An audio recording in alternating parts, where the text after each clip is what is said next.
Hello ನಮಸ್ತೆ ಎಲ್ರಿಗೂ. ಇವತ್ತಿನ ವಿಡಿಯೋದಲ್ಲಿ ದೀಪಾವಳಿ ಹಬ್ಬಕ್ಕೆ ಒಂದು ವಿಶೇಷವಾಗಿರುವಂತಹ ಬಾಯಲ್ಲಿಟ್ಟರೆ ಬೆಣ್ಣೆ ಥರ ಕರಗುವಂತಹ ಕೇಸರಿ ಬಾತ್ನ ಸ್ಪೆಷಲ್ ರೆಸಿಪಿಯನ್ನು ಹೇಳ್ಕೊಡ್ತಾ ಇದ್ದೇನೆ. ತುಂಬಾ ಸುಲಭವಾಗಿರುವಂಥ ರೆಸಿಪಿ ಇದು. ಖಂಡಿತವಾಗ್ಲೂ ಒಂದ್ಸರಿ ಟ್ರೈ ಮಾಡಿ, ಮರೆಯದೆ ನನಗೆ ನಿಮ್ಮ ಫೀಡ್ಬ್ಯಾಕ್ನ ತಿಳಿಸಿ. ಥ್ಯಾಂಕ್ಸ್ ಎಲ್ರಿಗೂ. ವಿಶೇಷವಾಗಿರುವಂಥ ರೆಸಿಪಿನ ಹೇಗೆ ಮಾಡೋದು ಅನ್ನೋದನ್ನು ನೋಡ್ಕೊಂಬರೋಣ. ಯಾವ ಹೋಟೆಲ್ ರೆಸ್ಟೋರೆಂಟ್ಗಳಿಗಿಂತಲೂ ಅದ್ಭುತವಾಗಿರುವಂಥ ತುಂಬಾ ಸೂಪರ್ ಆಗಿರುವಂಥ ಕೇಸರಿ ಬಾತನ್ನು ಪರ್ಫೆಕ್ಟಾಗಿ ಮನೆಯಲ್ಲೇ ಮಾಡುವಂಥ ಎಲ್ಲ ಸೀಕ್ರೆಟ್ ಟಿಪ್ಸನ್ನು ಇವತ್ತು ಹೇಳ್ಕೊಡ್ತಾ ಇದ್ದೇನೆ. ಮೊದಲಿಗೆ 1 ಕಪ್ಪಷ್ಟು ಸೂಜಿ ರವೆನ ತಗೊಂಡಿದ್ದೇನೆ. ಅದಕ್ಕೆ ನಮಗೆ ಅರ್ಧ ಕಪ್ಪಷ್ಟು ತುಪ್ಪ ಬೇಕಾಗುತ್ತೆ. ತುಪ್ಪ ತುಂಬಾ ಇಂಪಾರ್ಟೆಂಟ್. ತುಪ್ಪ ಒಂದು ವೇಳೆ ಇಲ್ಲದಿದ್ದರೆ ಕುಕ್ಕಿಂಗ್ ಆಯಿಲಲ್ಲೂ ಮಾಡ್ಬೋದು, ಏನು ತೊಂದರೆ ಇಲ್ಲ. ಮೊದಲಿಗೆ ಸ್ಟವ್ ಮೇಲೆ ಬಾಣಲಿಟ್ಟು ಒಂದು ಸ್ವಲ್ಪ ತುಪ್ಪನ ಹಾಕ್ಕೊಂಡು ಒಂದು ಸ್ವಲ್ಪ ಗೋಡಂಬಿ ಮತ್ತು ದ್ರಾಕ್ಷಿನ ತುಂಬಾ ಚೆನ್ನಾಗಿ ಹುರಿದ್ಕೋಬೇಕು. ದ್ರಾಕ್ಷಿ ಮತ್ತು ಗೋಡಂಬಿ ಕಲರ್ ಚೇಂಜ್ ಆಗಬೇಕು, ಹಾಗಂತ ಕರಟಿಸೋದಕ್ಕೆ ಹೋಗಬೇಡಿ. ಮೀಡಿಯಮ್ ಉರಿ ಇಟ್ಕೊಂಡೆ ತುಂಬಾ ಚೆನ್ನಾಗಿ ಹುರಿದ್ಕೊಳ್ಳಿ. ತುಪ್ಪದಲ್ಲಿ ಹುರಿದ್ಕೊಂಡ್ರೆ ಆ ಫ್ಲೇವರ್ ಇದೆಯಲ್ವ ತುಂಬಾ ಚೆನ್ನಾಗಿರುತ್ತೆ. ಇಷ್ಟಾದ ನಂತರ ಇನ್ನೊಂದು ಬೌಲಿಗೆ ತೆಗೆದುಬಿಟ್ಟು ಇವಾಗ ಅದೇ ಬಾಣಲಿಗೆ ಮತ್ತೊಂದು ಸ್ವಲ್ಪ ತುಪ್ಪನ ಹಾಕಿಬಿಟ್ಟು ರೆಡಿ ಮಾಡಿಟ್ಟಿರುವಂಥ ರವೆ ಇದೆಯಲ್ವ, ಸೂಜಿ ರವೆ ತಗೊಳ್ಳಿ, ತುಂಬ ಚೆನ್ನಾಗಿ ಬರುತ್ತೆ. ಅದು ಉಪ್ಪಿಟ್ಟು ರವೆನೂ ಓಕೆ, ಏನೂ ತೊಂದರೆ ಇಲ್ಲ. ಅದನ್ನ ಹಾಕ್ಕೊಂಡು ಕಮ್ಮಿ ಉರಿ ಇಟ್ಕೊಂಡು ಒಂದು 3-5 ನಿಮಿಷ ತುಪ್ಪದಲ್ಲಿ ಹುರಿದ ಫ್ಲೇವರ್ ಅರೋಮಾ ತುಂಬ ಚೆನ್ನಾಗಿ ಬರೋ ತನಕ ನೀವು ಇದನ್ನ ಚೆನ್ನಾಗಿ ಹುರಿದ್ಕೋಬೇಕು. ಕರೆಕ್ಟಾಗಿ ಬಿಡಿ ಬಿಡಿಯಾಗಿ ಬರಬೇಕು. ನೀವು ರವೆಯನ್ನು ಎಷ್ಟು ಚೆನ್ನಾಗಿ ಹುರಿದ್ಕೊತೀರೋ ಅಷ್ಟು ಸೂಪರ್ ಆಗಿರುವಂತಹ ಕೇಸರಿ ಬಾತ್ ರೆಡಿ ಆಗುತ್ತೆ. ನೀವು ಅರ್ಧಂಬರ್ಧ ಹುರಿದ್ರೆ ಇದೆಯಲ್ವ ಕೇಸರಿ ಬಾತ್ ಚೆನ್ನಾಗಿ ಬರಲ್ಲ.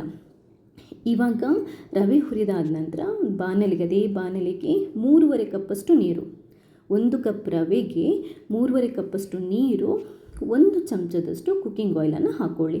ಇದರಿಂದ ಏನಾಗುತ್ತೆ ಅಂತಂದರೆ ಕೇಸರಿ ಬಾತ್ ಅಥವಾ ಕ್ಷೀರ ಇದೆಯಲ್ವ ತುಂಬಾ ಸಾಫ್ಟಾಗಿ ಬರುತ್ತೆ. ಹಾಗೆಯೇ ಇದಕ್ಕೆ ಇನ್ನೂ ಒಂದು ಇಂಗ್ರೀಡಿಯೆಂಟ್ ಹಾಕಬೇಕು. ಅದೇನು ಅಂತಂದರೆ ನಾನು ಆವಾಗಲೇ ನಿಮಗೆ ತೋರಿಸಿದ್ದೀನಲ್ವ, ಅರ್ಧ ಕಪ್ಪಷ್ಟು ತುಪ್ಪ. ಆ ತುಪ್ಪದಲ್ಲಿ ಅರ್ಧ ಭಾಗದಷ್ಟು ತುಪ್ಪನ ಇವಾಗ ನಾವು ನೀರು ಹಾಕಿ ನೀರನ್ನು ಕುದಿಸ್ತೀವಲ್ವ ಆವಾಗಲೇ ಹಾಕೋಬೇಕು. ಯಾಕಂತಂದರೆ ನಮಗೆ ಕೇಸರಿ ಬಾತ್ ಪರ್ಫೆಕ್ಟಾಗಿ ತುಂಬಾ ಚೆನ್ನಾಗಿ ಬರುತ್ತೆ. ಸ್ವಲ್ಪ ತುಪ್ಪನ ನಾವು ಉಳಿಸಿರೋಣ. ಈ ನೀರಿಗೆ ಒಂದು ಸ್ವಲ್ಪ ಕೇಸರಿ ಕೂಡ ಹಾಕೊತಾ ಇದ್ದೀನಿ. ನೀವು ಸ್ಯಾಫ್ರನನ್ನು ಅಂದರೆ ಕೇಸರಿ ಬರುತ್ತಲ್ಲ, ಪ್ಯೂರ್ ಕೇಸರಿನ ನೀರೆಲ್ಲ ಹಾಕಿ ಅದನ್ನ ಕಲರ್ ಬಿಡುತ್ತಲ್ವ, ಆವಾಗ ಆ ನೀರನ್ನು ಬೇಕಾದರೂ ಹಾಕೋಬೋದು. ಇಲ್ಲ ಕೇಸರಿ ಪುಡಿ ಅಂದರೆ ಫುಡ್ ಕಲರ್ ಇದ್ದರೆ ಅದನ್ನು ಕೂಡ ಹಾಕೋಬೋದು. ಅಥವಾ ಏನು ಬೇಡ ಅಂತಂದರೆ ಅರಿಶಿನ ಕೂಡ ಹಾಕೋಬೋದು. ನೀರನ್ನು ಚೆನ್ನಾಗಿ ಕುದಿಸ್ಕೋಬೇಕು. ನೀರು ಕುದಿಸಿದಾದ ನಂತರ ರವೆನ ಹಾಕಿಬಿಟ್ಟು ಇಮ್ಮಿಡಿಯೇಟಾಗಿ ನೀವು ಅದನ್ನ ಮಗಿಸ್ತಾ ಇರಬೇಕು, ಕೈ ಆಡಿಸ್ತಾನೆ ಇರಬೇಕು. ನೀವು ಅಂದರೆ ರವೆ ಹಾಕಿದ ನಂತರ ಕೈ ಆಡಿಸೋದನ್ನು ನಿಲ್ಲಿಸಿದರೆ ರವೆ ಉಂಡೆ ಆಗುತ್ತೆ. ಆದ್ದರಿಂದ ನೀವು ಇದನ್ನ ಕಂಟಿನ್ಯೂಸ್ ಆಗಿ ಮಗಿಸ್ತಾನೆ ಇರಬೇಕು. ಮೀಡಿಯಮ್ ಉರಿ ಇಟ್ಕೊಳ್ಳಿ, ಜಾಸ್ತಿ ಉರಿ ಬೇಡ. ರವೆ ಹಾಕಿದ ನಂತರ ಮೀಡಿಯಮ್ ಉರಿಯಲ್ಲಿ ಇಷ್ಟು ದಪ್ಪ ಆದ ನಂತರ ನೀರು ಮತ್ತು ರವೆ ಸೇಮ್ ಆದ ನಂತರ ಉರಿನ ಕಮ್ಮಿ ಮಾಡಿ ಸಿಮ್ಮಲ್ಲಿಟ್ಬಿಟ್ಟು 1 ನಿಮಿಷ ನಾವು ಮುಚ್ಚಿಟ್ಟು ಬೇಯಿಸಬೇಕು. ಅದಾದ ನಂತರ ಪರ್ಫೆಕ್ಟಾಗಿ ರವೆ ಬೆಂದಿರುತ್ತೆ. ಫಸ್ಟ್ ಹುರಿದಿದ್ದೀವಿ, ಆಮೇಲೆ ಬಿಸಿ ನೀರಲ್ಲಿ ಕೂಡ ನಾವು ಕುದಿಸಿದ್ದೇವೆ. ಇಷ್ಟಾದ ನಂತರ ನಾವು ಸಕ್ಕರೆನ ಹಾಕೋಬೇಕು. 1 ಕಪ್ಪಷ್ಟು ನಾನು ರವೆ ತಗೊಂಡಿದ್ದೇನೆ, 1/4 ಕಪ್ಪಷ್ಟು ನಾನು ಸಕ್ಕರೆನ ಹಾಕೊತಾ ಇದ್ದೇನೆ. ನೀವು ನೋಡಿಕೊಂಡು ನಿಮಗೆ ಸ್ವೀಟ್ ಜಾಸ್ತಿ ಬೇಕಿದ್ದರೆ ಜಾಸ್ತಿ ಹಾಕ್ಕೊಳ್ಳಿ, ಕಮ್ಮಿ ಅಂತಂದರೆ ಸ್ವಲ್ಪ ಕಮ್ಮಿ ಹಾಕ್ಕೊಳ್ಳಿ. ಬಟ್ 1/4 ಹಾಕಿದರೆ ಪರ್ಫೆಕ್ಟ್ ಆಗಿರುವಂತಹ ರುಚಿ ಬರುತ್ತೆ. ಸಕ್ಕರೆ ಹಾಕಿದ ನಂತರ ಮತ್ತೊಂದು ಸ್ವಲ್ಪ ತೆಳ್ಳಗಾಗುತ್ತೆ, ಮಗಿಸ್ತಾ ಇರಿ. ಹಾಗೆಯೇ ಏಲಕ್ಕಿ ಮತ್ತು ಇಷ್ಟು ಗಟ್ಟಿ ಆದ ನಂತರ ಹುರಿದಿಟ್ಟಿರುವಂಥ ಗೋಡಂಬಿ ಮತ್ತು ನಾವು ದ್ರಾಕ್ಷಿ ಹಾಗೆಯೇ ಉಳಿದಿರುವಂಥ ತುಪ್ಪನ ಹಾಕ್ಕೊಂಡು ಫೈನಲ್ ಒಂದು ರೌಂಡು ಸಿಮ್ಮಲ್ಲಿಟ್ಟು 1 ನಿಮಿಷ ನಾವು ಮಗಿಸ್ತಾ ಇರಬೇಕು. ಅಷ್ಟೇ, ಫೈನಲಾಗಿ 1 ನಿಮಿಷ ಮಗಿಸಿದ್ರೆ ಸಾಕು.